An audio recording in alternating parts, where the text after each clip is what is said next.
जैसे आप भगवान से जुड़ते हैं तो शांति, संतुलन, नींद और आनंद का भाव, हृदय के अंदर प्रेम की तरंगे उठेंगी, जिससे आप अपने रिश्तों को बेहतर ढंग से जिएंगे और खीज, इरिटेशन कम होगी। भक्ति मजाक नहीं है भाई। घंटे घड़ियाल बजाए, ढोलकी बजाई, झांझ मजीरा बजाया, माला जल्दी जल्दी चलाई, लिस्ट पकड़ाई और आगे बार भगवान सब पूरा कर देना। भक्ति को ऐसा मत बनाओ। जैसे जैसे आप भगवान के साथ जुड़ते हैं, आसन आपका स्थिर हो जाए और आप हिले डुले नहीं, आंखें बंद करें, माथे को ढीला छोड़ें और जैसे शिव जी पर जल चढ़ाते हैं ऐसे आप महसूस करें कि आसमान से शांति का जल मेरे सिर से होते हुए पूरे शरीर में अपना प्रभाव छोड़ रहा है। मैं शांत हो रहा हूं।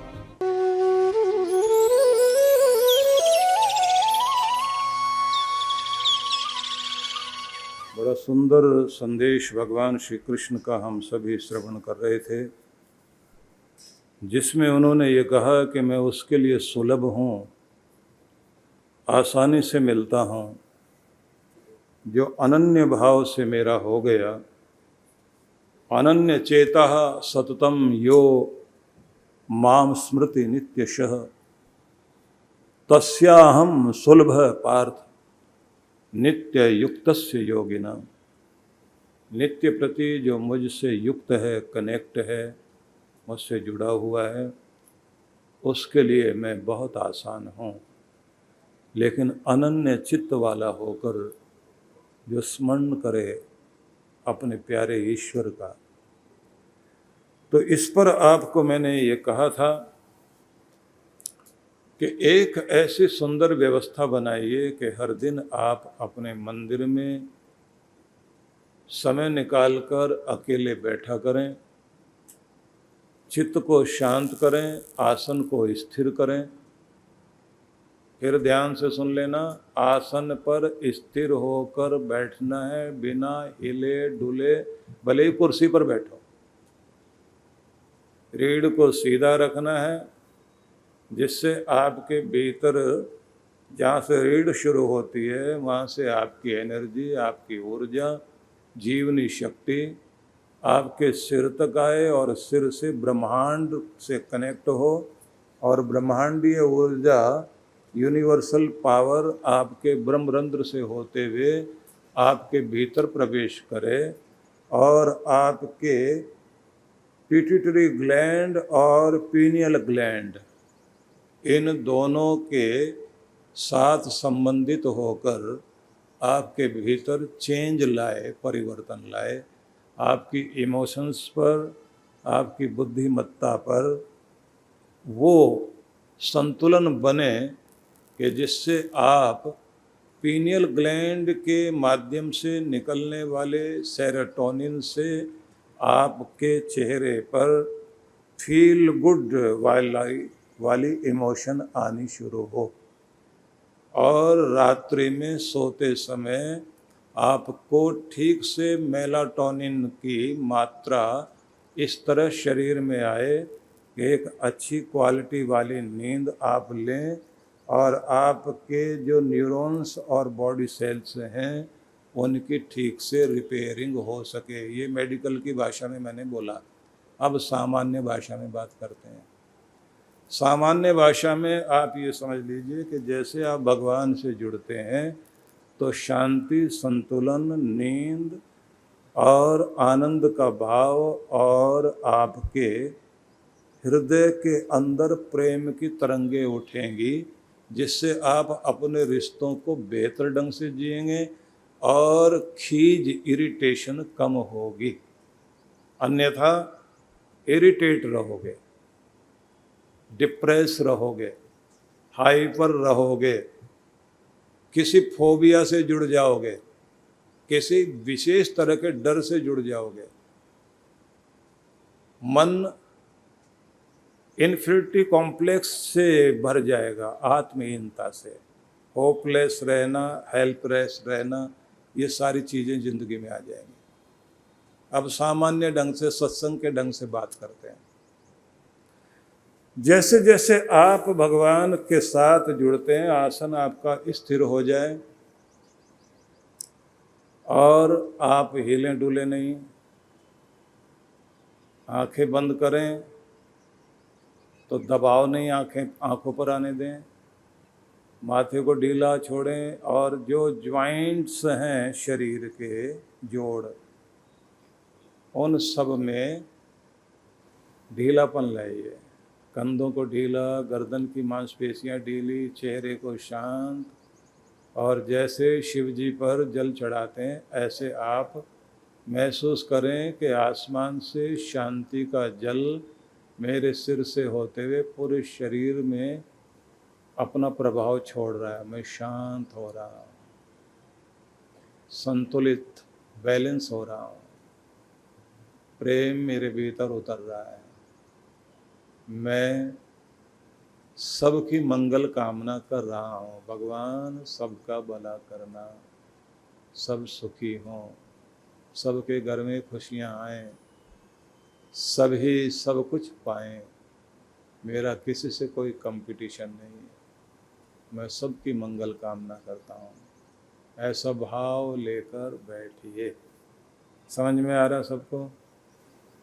जितना बोला है ये तो आसन पर बैठने का तरीका बताने लगा हूँ अभी आपको।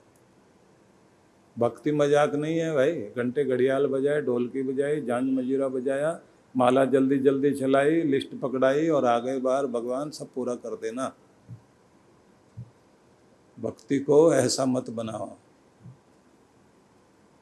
हर एक का तरीका है। छोटे छोटे मंत्री का भी प्रोटोकॉल होता है। वो तो राजाओं का राजा है, उसका तो अपना तरीका है। उसके यहाँ बैठने का तरीका, आने का तरीका, जाने का तरीका, मिलने का तरीका है। ऐसे ही धड़धड़ाते हुए पहुँचो, बिना नहाए धोए, आँख मलते हुए, भगवान जी आज पूरा ठीक ध्यान रखना, मुकदमा है। ऐसे चलेगी बात? आपने तो भगवान को महत्व ही नहीं दिया। और देखिए, अपने मंदिर को भी महत्व दो। जहाँ मंदिर बनाया हुआ ना, आपके घर की सबसे पूजनीय जगह, श्रेष्ठ स्थान कहाँ? जहाँ आपके भगवान विराजते हैं, जहाँ आपका देवता विराजता है, जहाँ आपके ठाकुर हैं। सबसे बेस्ट स्पेस तो वही होना चाहिए आपका। उसी जगह में, उसी स्थल में आप जब जाएं तो उसको आप पवित्र स्थान मानिए। और एक बात ध्यान रखना, उसको स्टोर नहीं बनाना। तो भगवान के साथ मजाक नहीं। तो विषय ना बदले, क्योंकि जितनी गहरी बात से चल रहे थे वहीं पहुँचे हम लोग। पवित्र स्थान बनाओ अपने घर में, जिसमें आप बैठकर, क्योंकि वो प्यारे का स्थान है। जो को ए हजरत तालिब दर हबीब है ये, मेरे प्यारे का दर है ये। जो को ए हजरत तालिब दर हबीब है ये, यही है वो दर जहाँ सर झुकाए जाते हैं। उस जगह पर जहाँ तुम्हारा सिर झुकता है, वो तो बहुत प्यारा स्थान, पवित्र स्थान आपके घर में होना चाहिए। और उस जगह को ऐसा बनाओ, शांति वाला, न गरम न ठंडा मौसम ऐसा कर दो वहाँ। बहुत पहले मैं एक चीज़ कहा करता था, आप फिर दोहरा रहा हूँ, कि अपने घर के छत पर, बालकनी में, जहाँ मौका मिल जाए, वहाँ एक ध्यान स्थल बनाओ, ध्यान कक्ष बनाओ, एक कुटिया बना लो। आप हिमालय पर नहीं रोज रोज जा सकते, तो आपका हिमालय आपके घर में ही आ जाए। बांस के चारों तरफ से दीवारें बनाकर, ऊपर छत डाल के, बेलें चढ़ाकर, अंदर इतना सुंदर और हिमालय के चित्र अंदर लगाओ। वहाँ जाकर बैठने का मौका मिले तो खुद को आनंद आ जाए। जैसे बच्चे बोलते हैं ना, यूं के मजा आ जाए बस। तो ऐसी जगह बनाओ, जूते बाहर उतारने हैं, और वहाँ आपका टेलीफोन, टेलीविज़न कुछ नहीं जाना चाहिए। वहाँ केवल आप जाओ, और जब वहाँ जाओगे आप, तो थोड़ी देर खुद के साथ वक्त बिताओ, कि आज मेरी मीटिंग खुद के साथ है, आज मैं खुद से मिलने के लिए बैठ रहा हूँ।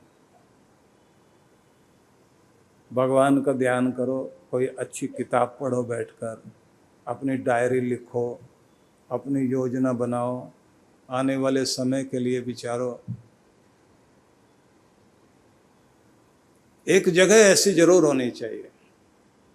राजा दशरथ ने तो अपने घर से बाहर एक कोप भवन बनाया था। किसी ने भी गुस्सा करना तो भाई वहाँ जाओ, किसी को किसी से शिकायत है वहाँ जाके बैठ जाओ। घर का वातावरण नहीं बिगाड़ना, अपना घर को खराब नहीं करना, सारे घर को कोप भवन नहीं बनाना। इसलिए निवेदन करना चाहता हूँ कि सबसे पहले तो आसन पर बैठना सीखिए, अपना मंदिर ठीक बनाओ। आसन पर बैठ गए हो तो चित्त को शुद्ध करें, शांत करें, बिना हिले डुले बैठिए। और जब आप बैठ गए हैं तो आप पहले तो बैठते ही देवी देवताओं को प्रणाम करके बैठते हैं ना। गणपति को पहले प्रणाम करना, फिर सभी देवी देवताओं को प्रणाम करना, फिर अपने इष्ट देव के सम्मुख बैठना, फिर आंखें बंद करके अपने प्रभु का ध्यान करना है। और ध्यान में उसको पहले ऐसे देखना होता है जैसे मंदिर में मूर्त के रूप में आप भगवान का साकार स्वरूप देख रहे हैं। उनके उस साकार स्वरूप को देखते देखते उनको फिर विराट रूप में देखिए कि इतना विशाल रूप हो गया जैसे जमीन से आसमान तक फैल गए हो। फिर उनकी आँखों में करुणा और प्रेम को अनुभव कीजिए। फिर होठों से उनका नाम मन मन में जाप करते हुए स्वरूप को देखते रहिए। वहाँ से निकलती हुई प्रेम की किरणें, दया की किरणें, वहाँ से आती हुई वो करुणा, वो सबको अपने सिर से पूरे शरीर में फैलते हुए अनुभव करो कि करुणा निधान करुणा निधि मेरा भगवान अपने बच्चे पर दया कर रहे हैं और आशीर्वाद दे रहे हैं।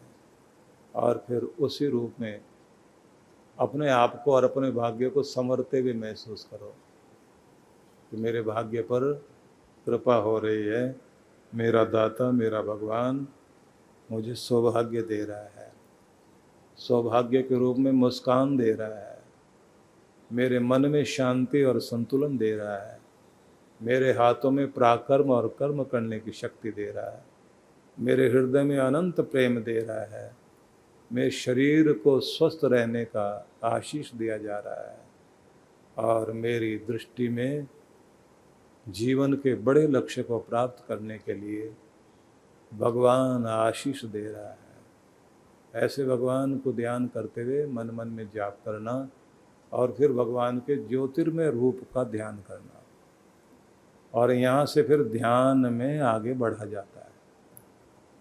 अब धीरे धीरे आंखें खोलिए, मेरी तरफ फिर देखिए। तो ऐसे तो बैठना है आपने, ठीक है ना। और ऐसे बैठकर भगवान की करुणा को, कृपा को अपने भीतर आने देना। उस समय दुनियादारी याद मत करना, अभी वहाँ जाना, देर हो रही है, आज ये भी काम है, आज वो भी काम है। जो जो चिंताएं और जो जो दबाव दिमाग में सवेरे सवेरे आते हैं ना, उन सबको पहले एक कागज़ पे नोट कर लिया करो, जिससे उसका दबाव कम हो जाए, और उसका सॉल्यूशन भी साथ साथ, समाधान भी साथ साथ लिखते रहा करो। मन में सोच लिया करो कि मैं इन सब समस्याओं को इस तरह से हल करूँगा। अगर फिर भी कोई रास्ता नहीं दिखाई दे रहा हो, अपने लिखे हुए को ले जाके भगवान के चरणों में रख करके शांत हो करके फिर अपनी प्रार्थना पूजा करो, और आखिर में अपनी समस्याओं के समाधान के लिए आशीर्वाद मांगा करो। नहीं तो दिमाग में वही चीज़ें चलती रहेंगी। तो जैसे बताया ऐसे बैठना शुरू करिए। तो जब आप ऐसे बैठने लगते हैं तो भगवान की कृपाएं आपके आसपास नहीं बल्कि भीतर आने लग जाती हैं। और मज़े की बात, एक रक्षा कवच आपको मिलना शुरू होता है, एक प्रोटेक्शन शील्ड, बल्कि एक ऑरा आपको मिल जाता है। सुरक्षात्मक शक्ति का एक प्रकाश वाला घेरा आपके चारों तरफ आ जाता है। जो आपकी रक्षा करता है। ये दो चीज़ों से आता है, एक आपके पुण्य से आता है, धर्म निभाने से, दूसरा गुरु की और ईश्वर की कृपा जब साथ आती है तब आपके चारों तरफ एक सुरक्षात्मक घेरा बनता है, सुरक्षा कवच बनता है। उससे आप बाल बाल बचते जाते हैं। बीमारी भी आई तो बड़ी बनकर थी, पर आकर छू के निकल गई, ज़्यादा तंग नहीं किया। समस्या आई थी लेकिन हल हो गई, दिक्कतें आई थी ठीक हो गया। लगता था मान सम्मान पर ठेस लगेगी, लेकिन भगवान ने हिला डुला कर, झटका देकर और चेतावनी देकर हमको फिर से संभाल दिया। तो ऐसी बहुत सारी चीज़ें आपको जो है महसूस होती रहेंगी। ये सब वो सुरक्षा कवच है जो आपको अपने चारों तरफ बनाए रखना चाहिए। धर्म आपके जीवन में जितना होगा, धर्म है, दान है, पुण्य है, सेवा है, सत्कर्म है, ये सब सुरक्षा कवच है। अपनी कमाई का 2% भाग भगवान की राह में लगाने का नियम बना लो। सनातन संस्कृति एवं संस्कारों को पुण्य जागृत करने के संकल्प के उद्देश्य से विश्व जागृति मिशन के संस्थापक परम पूज्य सद्गुरु श्री सुधांशु जी महाराज एवं डॉक्टर अर्चिका दीदी जी द्वारा संचालित सनातन संस्कृति जागरण अभियान, जिसके तहत 10 गुरुकुल स्थापना एवं 108 बाल संस्कार केंद्रों को खोलने का प्रण लिया गया। देश की राजधानी दिल्ली में पहला सनातन संस्कृति जागरण महोत्सव 2 एवं 4 मई 2025 को हुआ। दूसरा 30 अक्टूबर से 2 नवंबर 2025 हरियाणा के पंचकुला में देश एवं विदेशों में ख्याति प्राप्त संत तथा राजनेताओं की उपस्थिति में संपन्न हुआ।